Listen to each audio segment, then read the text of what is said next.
Welcome back to my channel. എൻ്റെ പേര് പ്രിയങ്ക.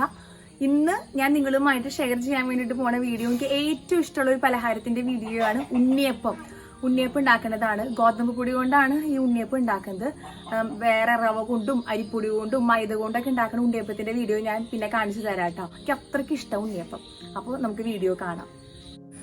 ഒരു കപ്പ് ഗോതമ്പ് പൊടിക്ക് 2 കട്ട ശർക്കര, 4 കപ്പ് വെള്ളത്തിൽ ഉരുക്കിയത്, ഒപ്പം 3-4 പാളയംകുടം പഴം അല്ലെങ്കിൽ റോബസ്റ്റ് പഴം 1.5. ഇതാണ് കണക്ക്. ഞാനിവിടെ എൻ്റെ വീട്ടിലെ ആളുകൾ കൂടുതലുള്ള കാരണം ശർക്കര 6 കട്ട എടുത്തിട്ടുണ്ട്. അത് 3/4 കപ്പ് വെള്ളത്തിൽ ഉരുക്കി അരിച്ച് വെച്ചിരിക്കുന്നതാണിത്.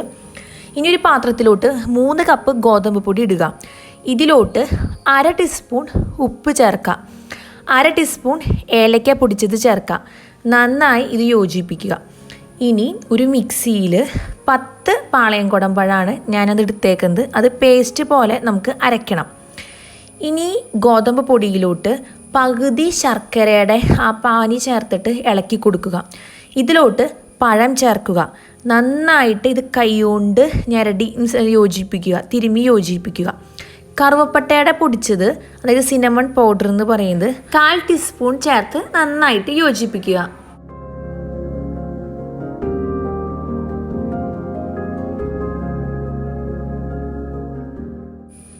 ഇനി ഞാൻ മുഴുവൻ ശർക്കര നീരും ഒഴിച്ചു. മധുരം എൻ്റെ ഇപ്പോൾ പാകത്തിനാണ്. നിങ്ങളുടെ ശർക്കരയുടെ മധുരം അനുസരിച്ച് വേണം കേട്ടോ. 1/2 കപ്പോളം വെള്ളം ഞാൻ വീണ്ടും ഇതിലോട്ട് ഒഴിച്ച് കൊടുത്തിട്ടുണ്ട്. അത് ഓരോരുത്തരുടെ പഴത്തിനനുസരിച്ചിരിക്കും. ഇത്തിരി വെള്ളം കൂടുതലുണ്ടെങ്കിൽ അപ്പോൾ ഇത്രയധികം വെള്ളം ഒഴിച്ച് കൊടുക്കേണ്ട വരില്ല. അതായത് ശരിക്കും റൈറ്റ് കൺസിസ്റ്റൻസി ആവണ വരെ 1 ടേബിൾ സ്പൂൺ വെള്ളം വെച്ചിട്ട് ഒഴിച്ച് കൊടുക്കുക. തിക്കായിരിക്കണം ഈ ബാറ്റർ, എന്നാൽ ഒരിക്കലും ലൂസാവാൻ വേണ്ടിയിട്ട് പാടില്ല. തിക്കെന്ന് വെച്ച് കഴിഞ്ഞാൽ നമ്മൾ ഈ സ്പൂൺ കൊണ്ട് നമ്മുടെ കുഴിയിലോട്ട് ഉണ്ണിയപ്പ ചട്ടിയിലോട്ട് ഇത് ഒഴിക്കുമ്പോൾ അത് ഈസി ആയിട്ട് അങ്ങനെ ഒരു കട്ടയായിട്ട് വീഴണം. ഇനി ഞാനിത് 3/4 മണിക്കൂർ ഈ ബാറ്റർ ഒന്ന് അടച്ച് റെസ്റ്റ് ചെയ്യാൻ വേണ്ടിയിട്ട് വെച്ചിട്ടുണ്ട്. ഇനി ഉണ്ണിയപ്പ ചട്ടി ചൂടാക്കുക. ഇതിലോട്ട് വെളിച്ചെണ്ണ അല്ലെങ്കിൽ സൺഫ്ലവർ ഓയിൽ ഒഴിക്കുക. ഈ കുഴിയുടെ മേലെ നിൽക്കണ രീതിയിൽ ഒരുപാട് എണ്ണ ഒഴിച്ചു കൊടുക്കാൻ പാടില്ല. എന്താണെന്ന് വെച്ച് കഴിഞ്ഞാൽ ഈ മാവ് ഒഴിച്ച് കഴിയുമ്പോൾ ഈ എണ്ണ അങ്ങോട്ട് മേലേക്ക് വന്ന് ആകെ നിറയും. നെയ്യും കൂടി നിങ്ങളുടെ മാവിൽ ചേർക്കുന്നുണ്ടെങ്കിൽ അത് ഇഷ്ടമുള്ളവർക്ക് ചേർക്കാം. നെയ്യ് 1 ടേബിൾ സ്പൂൺ. അത് ഓവർഫ്ലോ ആവും, പുറത്തേക്കൊക്കെ വരും. അപ്പോൾ അത് ശ്രദ്ധിക്കണം. ഇനി മാവ് കുഴിയുടെ 3/4 ഭാഗം ഒഴിച്ചു കൊടുക്കുക. അത് എക്സ്പാൻഡ് ആവും കേട്ടോ. അപ്പോൾ മൊത്തം ഒഴിച്ചു കൊടുക്കാൻ വേണ്ടിയിട്ട് പാടില്ല, ഒരുപാട് ഒഴിച്ചു കൊടുക്കരുത്. ഇനി അത് നമ്മളൊരു കുഴിയിൽ നിന്ന് ചുറ്റി എല്ലാം കഴിഞ്ഞ് വരുമ്പോൾ ആ ഫസ്റ്റത്തെ കുഴി സൈഡ് ബ്രൗൺ ആയിട്ടുണ്ടാവും. അപ്പോൾ അത് മറിച്ചിട്ട് കൊടുക്കുക. അങ്ങനെ എല്ലാം മറിച്ചിട്ട് കൊടുത്ത് ഒരു brown colour, golden brown colour 2 സൈഡും ആവുമ്പോൾ അതെടുക്കുക. ഗോതമ്പിൻ്റെ ഉണ്ണിയപ്പം ആയതുകൊണ്ട് പെട്ടെന്ന് ഗോതമ്പൊക്കെ വെന്ത് കിട്ടും. ഇത് കറുപ്പിക്കാൻ പാടില്ല. എന്ന് വെച്ച് കഴിഞ്ഞാൽ ഇത് നമ്മൾ ചൂടോടുകൂടി ഇത് കോരി കഴിഞ്ഞ് ഈ ഉണ്ണിയപ്പ ചട്ടിയിൽ നിന്ന് എടുത്ത് കഴിഞ്ഞിട്ട് പിന്നെയും ചൂടുണ്ടാവും. അപ്പോൾ ഈ ചൂടത്തുണ്ട് ഇരുന്ന് ഇത് ഒന്നും കൂടി മൊരിയും. ഓക്കെ, അപ്പോൾ അതൊന്നും കൂടി ഒന്ന് വേവും. ഒരിക്കലും ഇത് കരിയിപ്പിച്ച് കളയാൻ വേണ്ടിയിട്ട് പാടില്ല കേട്ടോ. ഇനി ഉണ്ണിയപ്പം ഉണ്ടാക്കുമ്പോൾ നോൺ സ്റ്റിക്കിൻ്റെ പാത്രമാണ് ഞങ്ങളിപ്പോൾ ഉപയോഗിച്ചേക്കുന്നത്. ഇത് തന്നെയാണ് ഇപ്പോൾ ബെസ്റ്റ്. ഇനി നോൺ സ്റ്റിക്കിൻ്റെ അല്ല നിങ്ങളുടെ കയ്യിൽ പാത്രം എങ്കിൽ, അത് അടിയിൽ പിടിക്കണ ഒരു പ്രോബ്ലം ഉണ്ടെങ്കിൽ ഉണ്ണിയപ്പം ഉണ്ടാക്കുന്നതിന് മുമ്പായിട്ട് ഒരു മുട്ട പൊട്ടിച്ച് ഈ ഉണ്ണിയപ്പ ചട്ടിയിൽ ഇടാം. ഇട്ടിട്ട് അത് പൊരിച്ചെടുക്കുക. അപ്പോൾ ഒട്ടിപ്പിടിക്കില്ല. മുട്ടയുടെ ഒന്നും ഒരു ടേസ്റ്റും ഉണ്ടാവില്ല കേട്ടോ. അതിന് ശേഷം നമ്മൾ ഉണ്ണിയപ്പം അതിലോട്ട് കോരി ഒഴിച്ച് ഉണ്ടാക്കുമ്പോൾ അതൊരു ട്രിക്കാണ്. ഇനി ഉണക്കമുന്തിരി, കശുവണ്ടിപ്പരിപ്പ്, തേങ്ങാക്കൊത്ത് നെയ്യിൽ വറുത്തത്, എള്ള് ഒക്കെ ഈ ഉണ്ണിയപ്പത്തിൻ്റെ മാവിൽ നമുക്ക് ചേർക്കാം. ഞാൻ ഉണക്കമുന്തിരി ഈ മാവിലോട്ട് ചേർക്കുന്നുണ്ട്. അത് പകുതി മാവിലോട്ട് ചേർത്ത് ഉണ്ടാക്കുന്നുണ്ട്. ഇനി ഇത് ചൂടാറിയതിന് ശേഷം മാത്രം ഈ ഉണ്ണിയപ്പം ഒരു എയർ ടൈറ്റ് കണ്ടെയ്നറിൽ നമുക്ക് സൂക്ഷിക്കാം. ഇത് 2 ദിവസം നല്ല ഫ്രഷായിട്ട് ആ ഒരു ടേസ്റ്റ് തന്നെ മെയിൻറ്റെയിൻ ചെയ്യും. 3-ാമത്തെ ദിവസമൊക്കെ ആകുമ്പോഴേക്കും അതിൻ്റെ ടേസ്റ്റിലൊക്കെ വ്യത്യാസം വരും.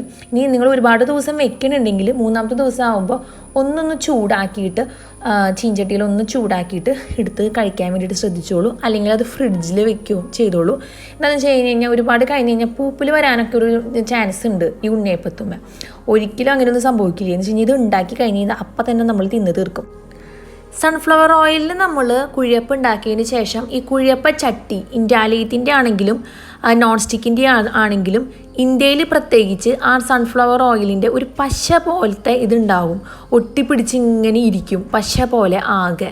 പക്ഷേ വെളിച്ചെണ്ണയിൽ നമ്മൾ ഈ ഉണ്ണിയപ്പൊക്കെ ഉണ്ടാക്കുമ്പോൾ അങ്ങനെ ഒരു പ്രോബ്ലമേ ഇല്ല. പിന്നെ നല്ല ടേസ്റ്റും വെളിച്ചെണ്ണയിൽ ഉണ്ടാക്കുമ്പോഴാണ്. അപ്പോൾ എല്ലാവരും വീഡിയോ കണ്ടുല്ലോ അല്ലേ? എന്തായാലും ഉണ്ടാക്കി നോക്കണം.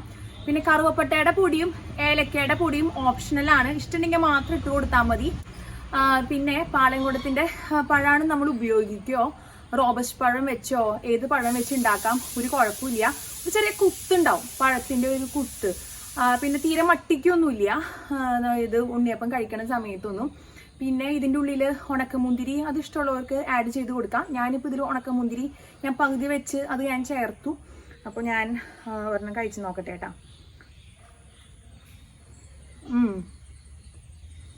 ശരിക്കും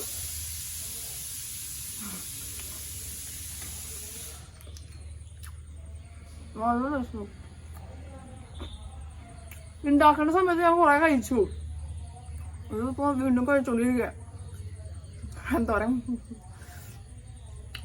അപ്പം എല്ലാവരും ഇത് ഉണ്ടാക്കി നോക്കണം. ഞാൻ പറഞ്ഞ കഴിച്ചു കേട്ടോ. ഇതിൻ്റെ സോഫ്റ്റ്നെസ് ഉണ്ടോ? നല്ല സോഫ്റ്റാണിത്. നമ്മൾ ബേക്കിംഗ് സോഡയോ ബേക്കിംഗ് പൗഡറോ അങ്ങനത്തെ സാധനങ്ങളൊന്നും ചേർത്തിട്ടില്ല. എന്തൊക്കെ ബേക്കറിക്കാർ ചേർക്കണമെന്ന് എനിക്കറിയില്ല. പക്ഷെ നല്ല സോഫ്റ്റാണിത്. എല്ലാവരും ഉണ്ടാക്കി നോക്കണം. അപ്പോൾ എൻ്റെ ചാനൽ ഇഷ്ടമുള്ളവർ ചാനൽ ഉണ്ണിയപ്പം തിന്നുന്ന സമയത്ത് കണ്ട ഒക്കെ തെറ്റിപ്പോയ എല്ലാ വാക്കുകളും. അപ്പോൾ വീഡിയോ ഇഷ്ടമായിട്ടുണ്ടെങ്കിൽ എല്ലാവരും അത് ഷെയർ ചെയ്യണം. മാത്രമല്ല എൻ്റെ വ്യൂവേഴ്സ് നിങ്ങൾക്കൊന്ന് സബ്സ്ക്രൈബ് ചെയ്യും. അപ്പോൾ നെക്സ്റ്റ് വീഡിയോയിൽ കാണുന്നവരെ ഓക്കെ ബൈ.